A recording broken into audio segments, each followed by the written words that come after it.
Assalamualaikum warahmatullahi wabarakatuh.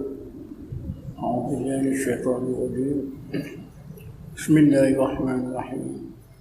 Alhamdulillahil qail.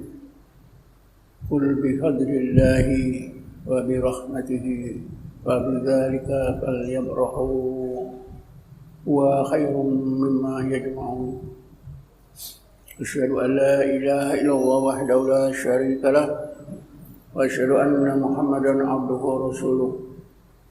Allahumma shalli ala sayyidina Muhammadin nuril anwar wa ala alihi al-azhar wa asbil ahyar wa sallim tasliman katsira.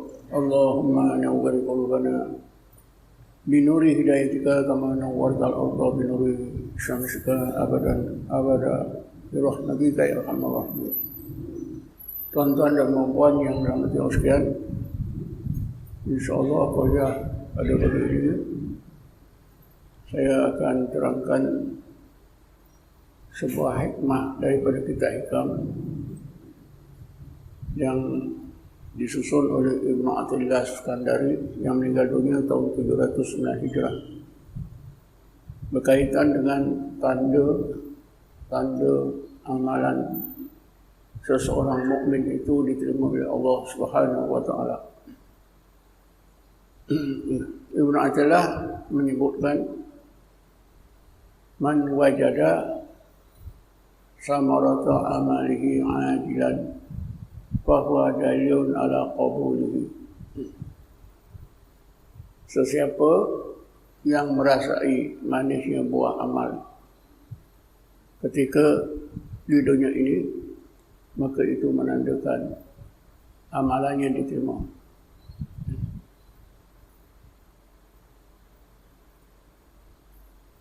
Kalau kita merasa manisnya buah amal, maka itu menandakan amalan kita diterima oleh Allah Subhanahu Wa Taala. Ya, apakah ada dalilnya?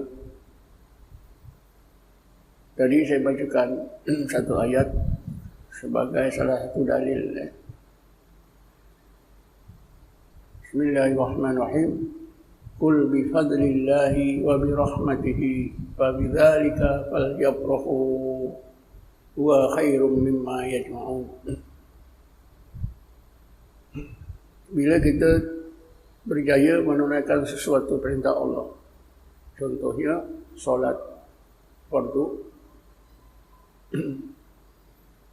tentu kita berasa senang hati, suka dan gembira. Inilah antara tanda. Tetapi apakah yang mendorong kita suka dan gembira? Ini menjadi satu persoalan.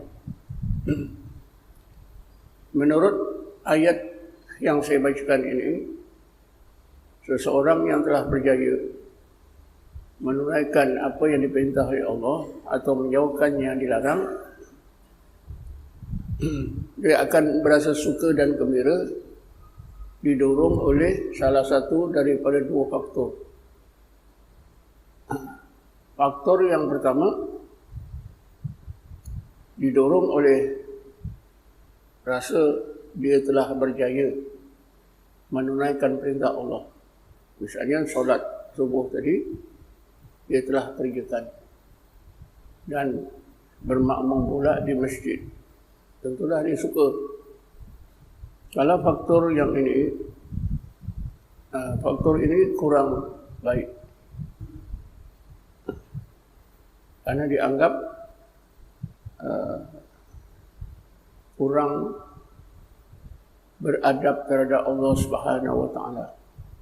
Tapi kalau didorong oleh rasa bahawa Allah telah mengurniakan berbagai nikmat dan rahmat dalam ibadat yang telah dikerjakan, inilah yang terbaik. Inilah yang menandakan orang tersebut telah merasai manisnya buah amal. Ayat itu tadi bermakna, ya Muhammad, engkau ajarkan umatmu supaya mereka berasa suka dan gembira. Supaya kita semua berasa suka dan gembira sesudah kita berjaya melaksanakan perintah Allah. Ini perintah Allah ya. Tapi kita rasa suka dan gembira itu karena telah menerima berbagai kurnia dan rahmat daripada Allah.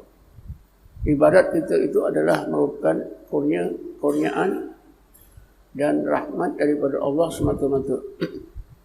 Kalau kita berasa begitu, itulah yang terbaik.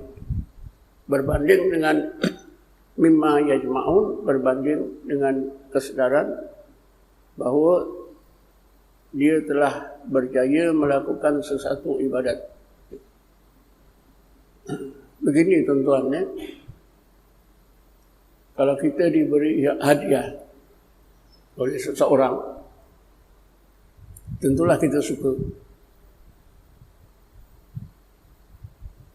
Kesukaan kita itu mungkin yang pertama karena menerima hadiah. Lalu kita belik-belik hadiah siang malam, lupa yang memberi hadiah. Yang kedua, orang bagi hadiah tapi dia tak pandang hadiahnya dia ambil, disimpan baik-baik, lalu dia ingat dan menjaga hubungan dirinya dengan orang yang memberi hadiah. Tentulah yang kedua ini lebih baik. Jadi kita beribadat pun sama juga. Seluruh ibadat itu kurniaan Allah. Kalau kita ingat Allah yang memberi ibadat itu kepada kita, itulah yang terbaik. Itu menandakan salah satu tanda bahawa amalan kita diterima. Tapi kita ni, manusia ni, orang-orang yang beriman ni, rata-rata bila beribadat, berjaya beribadat, suka dan gembira kerana telah berjaya melakukan ibadat tersebut. Jarang yang rasa suka dan gembira kerana di atas kesedaran Allah telah mengurniakan berbagai rahmat dan nikmat dalam berbagai bentuk ibadat. Jadi ini salah satu dalil yang menunjukkan kebenaran kata-kata Ibnu Athaillah. Siapa yang merasa manisnya buah amal ketika di dunia, itu membuktikan itu sebagai dalil amalannya diterima oleh Allah Subhanahu Wa Taala. Bagaimanapun tanda-tanda ini semua adalah sebagai satu kaedah. Hakikatnya Allah saja yang tahu. Itu kena berpegang. Allah saja yang tahu ibadat kita diterima, Allah tidak. Apa sebab? Kerana diterima atau ditolak ibadat kita adalah merupakan perkara yang gaib. Perkara yang gaib tak ada siapa yang tahu kecuali Allah. Allah Ta'ala berfirman, Bismillahirrahmanirrahim. Qul la ya'lamu man fis samawati wal ardi al-ghaiba illa Allah. Ya Muhammad, engkau ajarkan umatmu. Apa saja makhluk di langit, malaikatnya, dan makhluk di bumi tak tahu yang gaib kecuali Allah.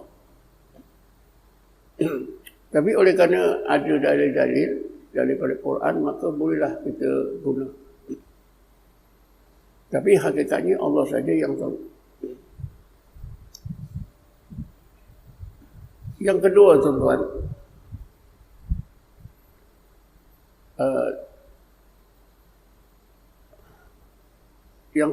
amalan kita ini diterima oleh Allah, tandanya ialah kita kurang amal. Orang yang amalannya diterima oleh Allah, dia sentiasa merasa kurang amal. Walaupun dia banyak amal, tapi sentiasa kurang amal.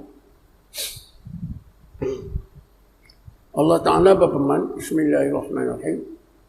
Ilaihi yas'udu al-kalimu at-tayyibu wal amalu salihu yarfa'uhu.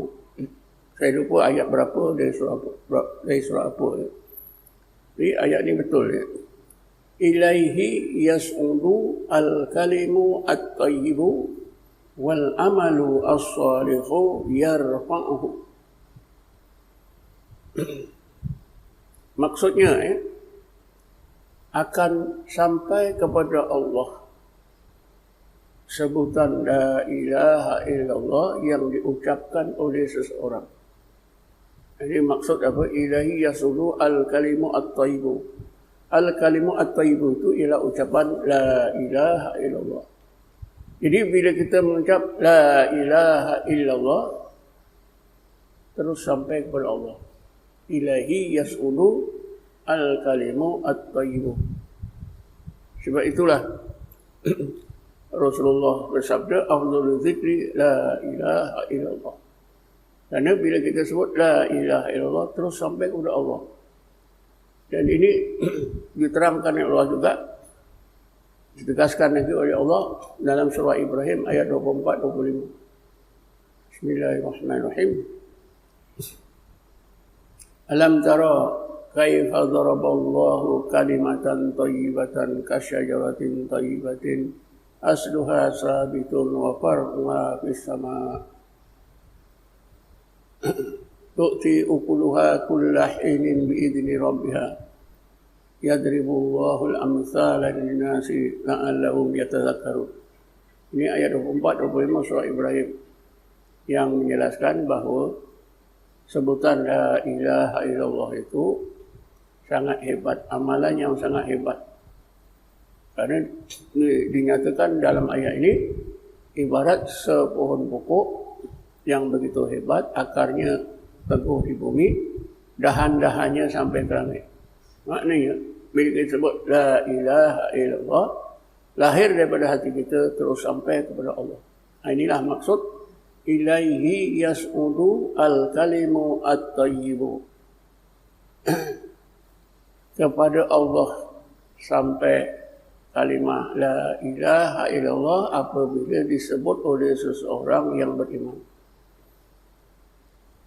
Wal amalu as-salihu yarfa'uhu. Dan amal soleh itu diangkat oleh Allah. Bila amalan seseorang diangkat oleh Allah, diterima oleh Allah, maka tentulah sudah berpisah daripada orang tersebut. Hakikatnya. Maka orang yang beramal itu tentulah merasa tak ada amal. Kurang amal. Jadi sesiapa yang merasa sentiasa kurang amal, insya-Allah amalannya diterima. Kerana sudah diterima oleh Allah Subhanahu wa taala. Ya. Al-ilahi yas'udu al-kalimu at-tayyibu wal amalu as-salihu yarfa'uhu.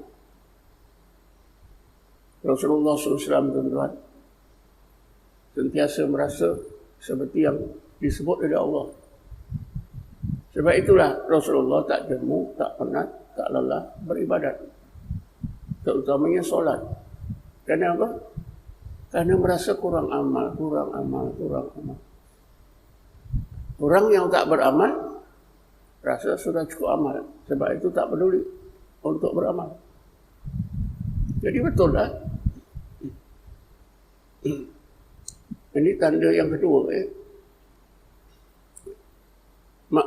Maksudnya apa yang disebut oleh Ibnu Athaillah itu ada dalilnya dalam Quran.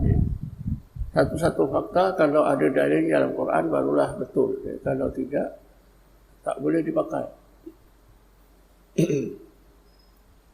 Selain daripada itu, ada banyak ayat-ayat Quran lain yang biasanya digunakan oleh ulama tasawuf sebagai tanda amalan seorang itu diterima oleh Allah. Antara lain Allah Ta'ala berfirman, Bismillahirrahmanirrahim,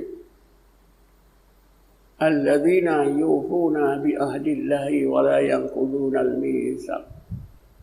Orang yang amalannya diterima itu sentiasa taat kepada Allah. Nampak orang tersebut dapat dilihat oleh masyarakat. Dia istiqomah dalam ibadat dan jarang meninggalkan perintah Allah Subhanahu wa taala. Jadi dengan dirinya kita tahulah orang yang sentiasa taat kepada Allah zahir dan batin, tidak pernah melanggar titah perintah Allah, sangat teliti dalam hukum-hukum Allah, bukan saja yang halal yang haram, tapi termasuklah yang harus, yang makruh dijaga. Itu menunjukkan amalan orang tersebut diterima oleh Allah Subhanahu wa taala. Selain daripada itu, akhlak, akhlak orang yang amalannya diterima oleh Allah ni, akhlaknya sangat terpuji. Akhlaknya mengikut akhlak Rasulullah SAW. Di dalam Quran Allah berfirman, wa ibadur rahman alladzina yamsuna 'alal ardi hauna wa idza khatabahumul jahiluna qalu salama. Hamba-hamba Allah yang bersifat Ar-Rahman, Allah yang bersifat Rahman. Mereka itu apabila berjalan di atas muka bumi, maknanya hidup mereka itu sentiasa apa? Gaya hidup mereka itu sentiasa merendah diri, mengikut akhlak Rasulullah SAW. Alladzina yamsuna 'alal ardi hauna. Mereka itulah yang berjalan di atas muka bumi ini dalam keadaan hauna, merendah diri. Tidak sombong, tidak takbur, tidak ada ciri-ciri yang menyalahi akhlak Islam. Akhlaknya sangat terpuji. Wa idza khatabul jahilun wa idza khatabahumul jahiluna qalu salama. Bila terlibat dengan pertengkaran, dia tetap bersikap baik. Ya. Tidak menunjukkan tidak menunjukkan sikap nak menang. Dia tetap baik. Hormat pada orang yang bercakap dengan dia. Begitu juga tuan-tuan, Allah berfirman dalam Quran, Bismillahirrahmanirrahim. Walladzina yasiluna ma amarallahu bi ayyusala. Ini juga sama. Mereka itulah orang-orang yang sentiasa menghubungkan tali silaturahim di antara sesama manusia. Ini akhlaknya baik. Wa yakhshawna rabbahum wa yakhafuna su'al hisab. Orang yang ibadatnya diterima oleh Allah itu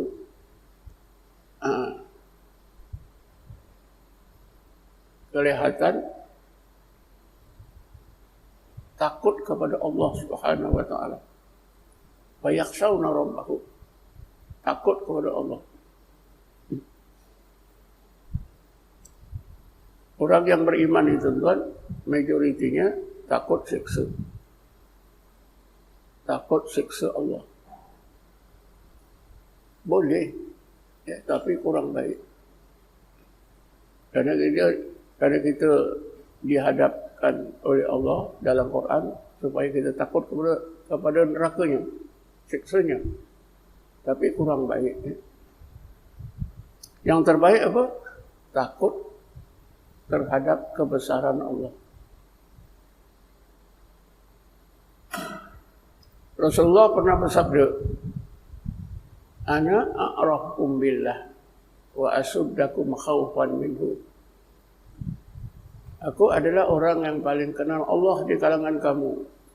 Dan aku adalah orang yang paling takut kepada Allah di kalangan kamu. Jadi Rasulullah takut kepada Allah. Beribadat karena takut kepada Allah. Itulah takwa. Bismillahirrahmanirrahim. Faman yattaqillaha yaj'al lahu makhraja wa yarzuqhu min haitsu la yahtasib. Faman yatawakkal 'ala Allahi fa huwa hasbuh. Takwa, takut kepada Allah, lalu mendorong taat kepada Allah. Ini menandakan orang tersebut, amalan orang tersebut diterima oleh Allah. Ya.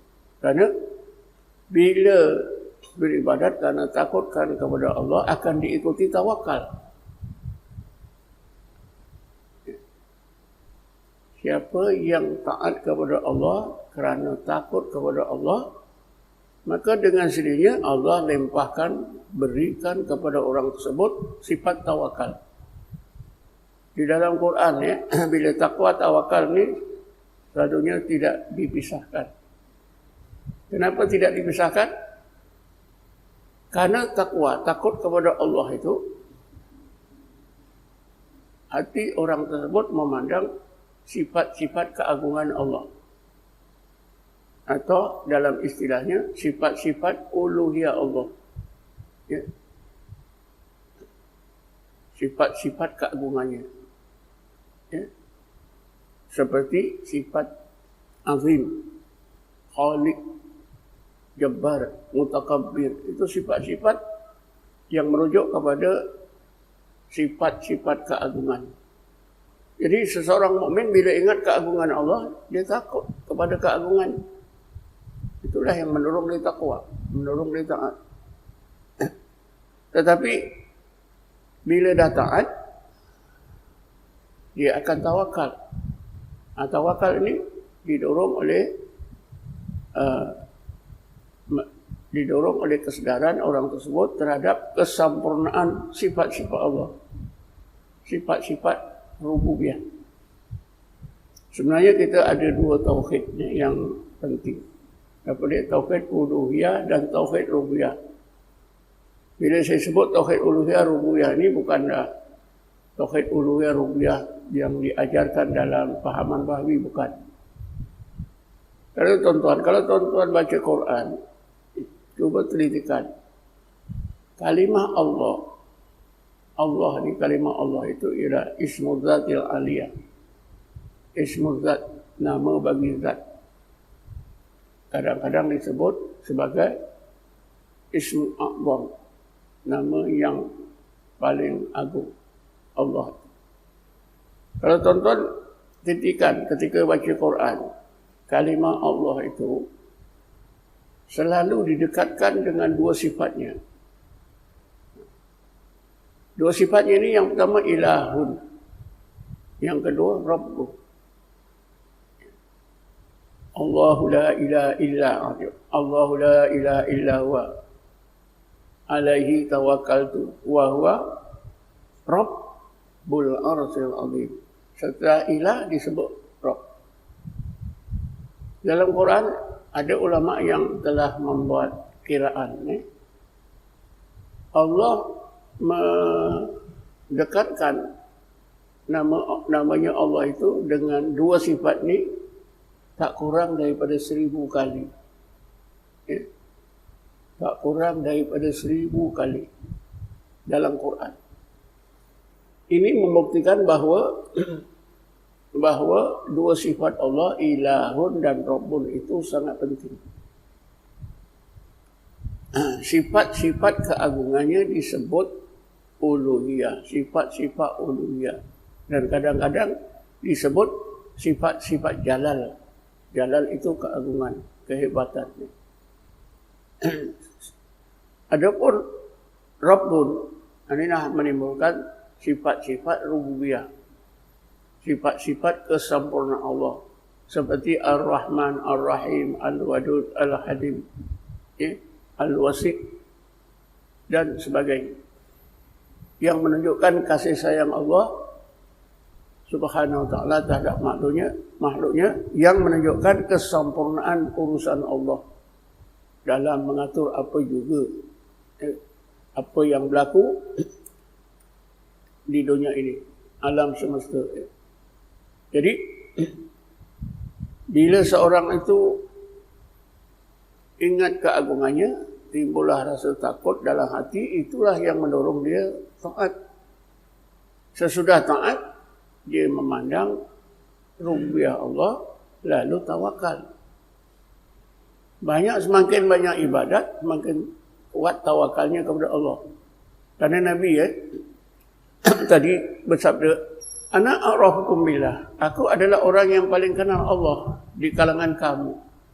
Wa asuddakum khaufan minhu, aku juga paling takut kepada Allah di kalangan kamu. Maknanya Nabi paling kenal, paling takut, paling taat kepada Allah. Tetapi hujung hadis ini tuan-tuan, setengah hadis sambung dengan ayat Quran. Dalam Quran ada satu ayat, bunyinya begini, Bismillahirrahmanirrahim. Wala adri ma yaf'alu bi wala bikum. Ini apa maknanya? Wala adri. Rasulullah kata, aku tak tahu. Ma yaf'alu bi, apa yang Allah akan lakukan ke atas diriku nanti di akhirat. Masukkan ke surga, ke neraka, aku tak tahu. Ini Rasulullah tawakal.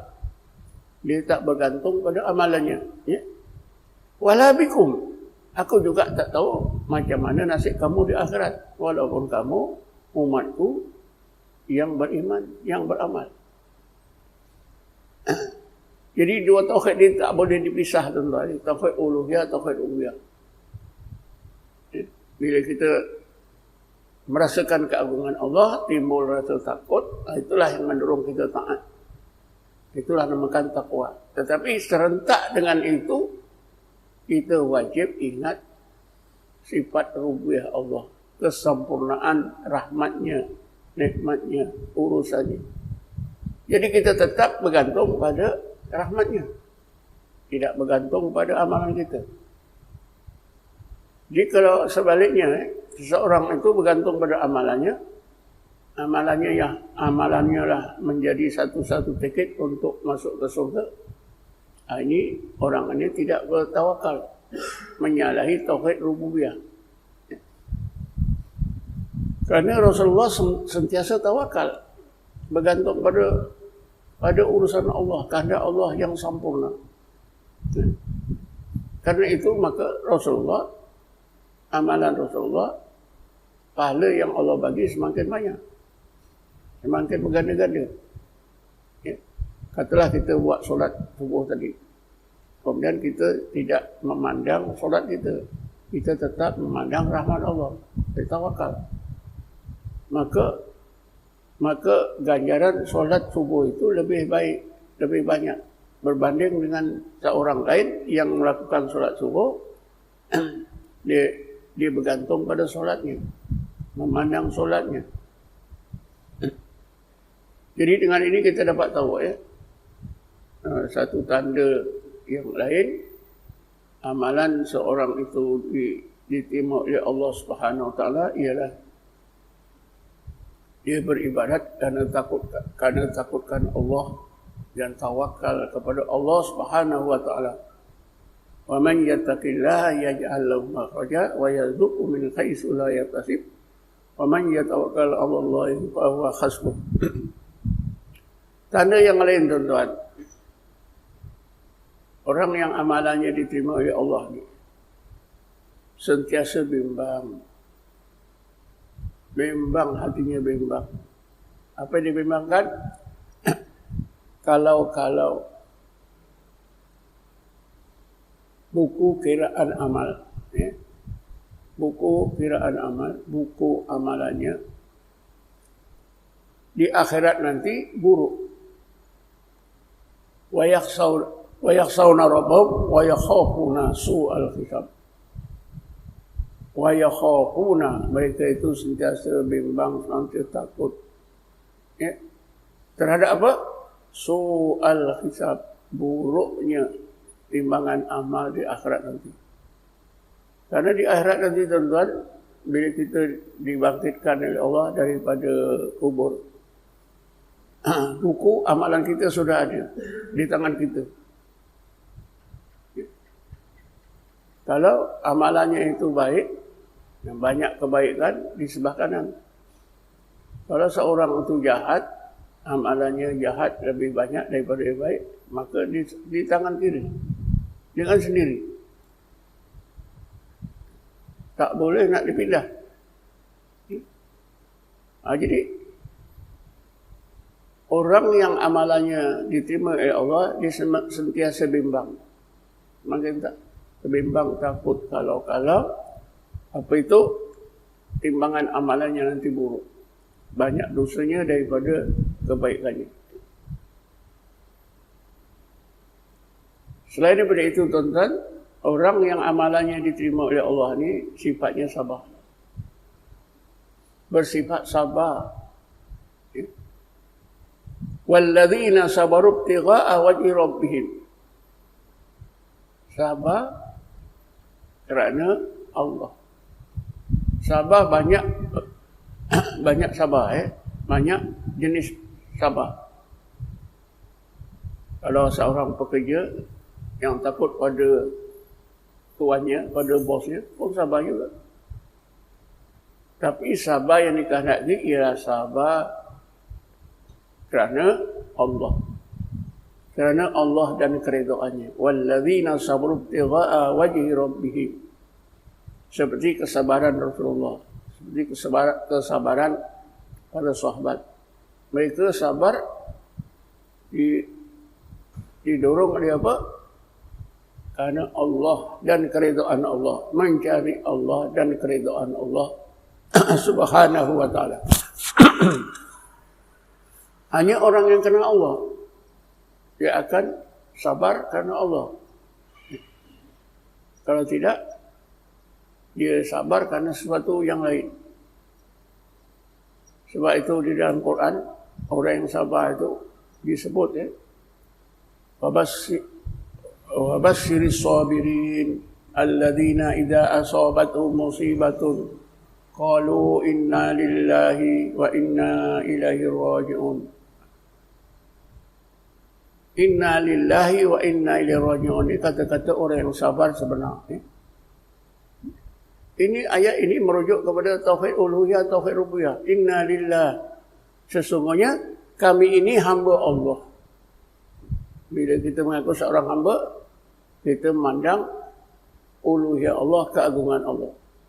Wa inna ilaihi raji'un, dan kami sentiasa kembali kepada Allah, kembali pada urusannya yang sempurna, rububiyahnya yang sempurna. Ulaikal ladzina saya dah terlupa Kemudian tuan-tuan, selain sabar kerana keridaan Allah,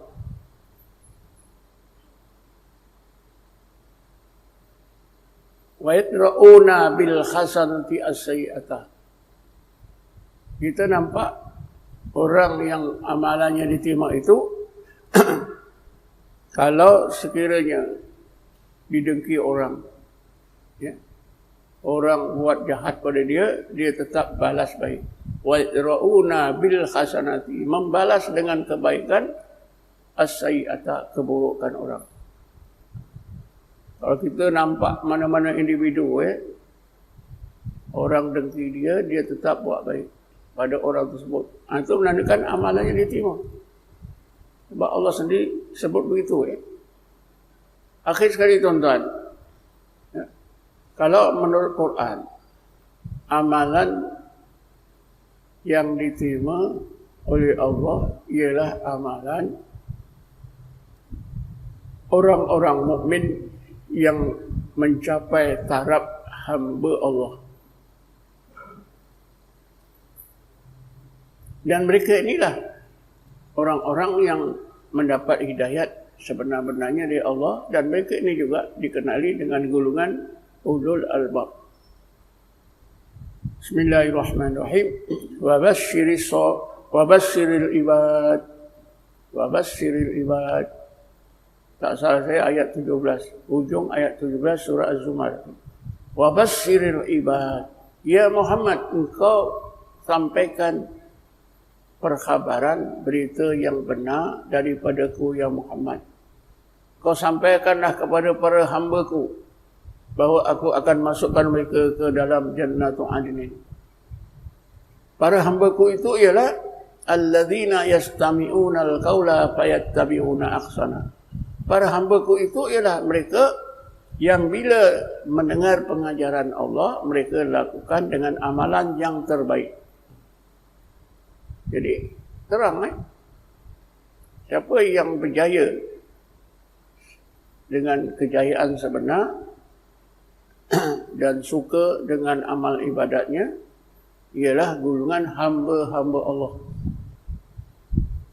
Diakui oleh Allah dalam ayat ini, alladzina yastami'una al-qaula fayattabi'una ahsana. Mereka itulah orang-orang yang bila telah mendengar pengajaran Allah, mereka lakukan dengan amalan yang terbaik. Semuanya amalan terbaik. Kalau amalan terbaik, tentulah diterima oleh Allah. Lalu kita baca seterusnya. Ulaikal ladzina hadahumullah. Mereka itulah orang-orang yang mendapat hidayat pada Allah. Wa ulaika hum ulul albab. Mereka lah ulul albab. Jadi hamba-hamba Allah itu ialah ulul albab. Dan mereka sentiasa dapat hidayat daripada Allah. Maka ini semua menunjukkan amalan orang tersebut diterima oleh Allah. Kerana apa? Bila beramal menjadi sebaik-baik amal. Kerana itu tuan-tuan, kita perlu menjadi hamba Allah. InsyaAllah dalam kuliah akan datang saya akan terangkan macam mana kita nak mencapai taraf hamba Allah. Apakah langkah-langkah yang patut kita lakukan untuk menjadi seorang hamba Allah seperti yang Allah sebut dalam ayat ini. Wabasyiril ibad. Ini dapat busra, dapat perkhabaran gembira. Di antara golongan umat Nabi Muhammad ni yang dapat perkhabaran gembira ialah wali-wali Allah. Bismillahirrahmanirrahim. Ala inna awliya Allahi la khawfun alaihim wa la hum yahzanun. Alladzina amanu wa kanu yattaqun. Lahum busra fil hayatid dunya fil akhirah. Busra. Busra ni artinya perkhabaran daripada Allah. Ya. Bahawa orang yang menerima perkhabaran itu akan dimasukkan ke dalam surga. Wali-wali Allah sudah dapat perkhabaran. Kan di kalangan sahabat ada 10 sahabat yang dijamin masuk surga. Itu perkhabaran. Itu namanya busra. Ya tuan-tuan dan puan sekalian, saya fikir pagi ini takat ni lah. Walaupun banyak lagi tanda-tanda yang menunjukkan amalan kita ini diterima oleh Allah Subhanahu Wa Taala. Cukup pagi ini takat ini. Wallahu a'lam. Assalamualaikum warahmatullahi wabarakatuh. A'udzubillahi minasyaitonir rajim. Bismillahirrahmanirrahim. Wassalatu wassalamu ala ashrafil anbiya'i wal mursalin sayyidina Muhammadin wa ala alihi wa sahbihi ajma'in. Allahumma ighfir lana warhamna, waghfir lana warhamna, waghfir lana warhamna li abaina li ummahatina li ikhwanina li akhwatina wa li muallimina li masyayikhina wal muslimina muslimat wal mu'minina wa mu'minat bi rahmatika ya arhamar rahimin. Rabbana atina fid dunya hasanah wa fil akhirati hasanah wa qina adzaban nar. Rabbana atina min ladunka rahmatan wa hib lana min amrina rashada. Wa sallallahu ala sayyidina Muhammadin nabiyil ummi wa ala alihi wa sahbihi wa sallam. Walhamdulillahi rabbil alamin. Qablallahu minkum.